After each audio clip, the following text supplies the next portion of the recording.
ole hei tu na hian sakordaya kan be ka tu huna hian voini ni somthum pakhat October sang ni le somni pali ni ya hetilai mula hian sakordai hetilai mula hian in whoever voting le power minister in tu saidona tin chu ba ka nular in dikite zai thiam tak tak te zai don bokani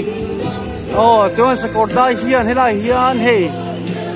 party office ZPM party office hunan lo ne chu ka han tlo lok don ani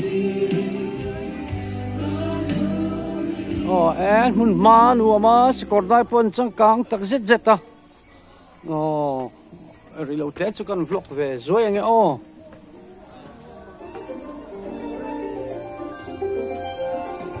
chuan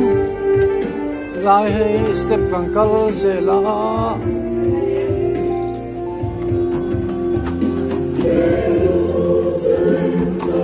hela hi party office ni ya zonu lam ten lo thap mai am fel khop mai hei sakordai hi changkang kan ti khop mai a hei zonu lam te enge kan chan chin tu kan that in ring kan chak nge in pathian zara kan chakang tro lo khop mai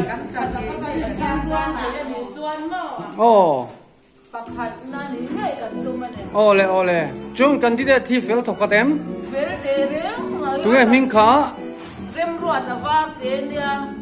kaum sila hian na chan chin min fel tuan omamo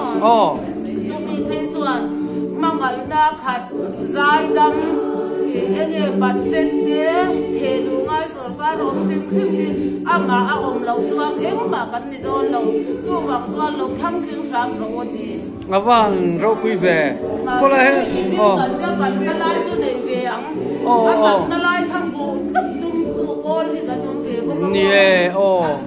pan lo na pan na lai soi chua phe tum khan om don ni ma se lai yan han ding karula thak lo lang che zo nu ka di pui bero hey ai zo lama kan zo nu lama kan ho tu ten thala pui don ni sakordai tianin YouTube channel elo hen in thala ki tian ro ta that don ti khalo sia ula in lo en nge don ni ka channel ka alo mo me kala to en kimaral te kolni en kimaral te kolni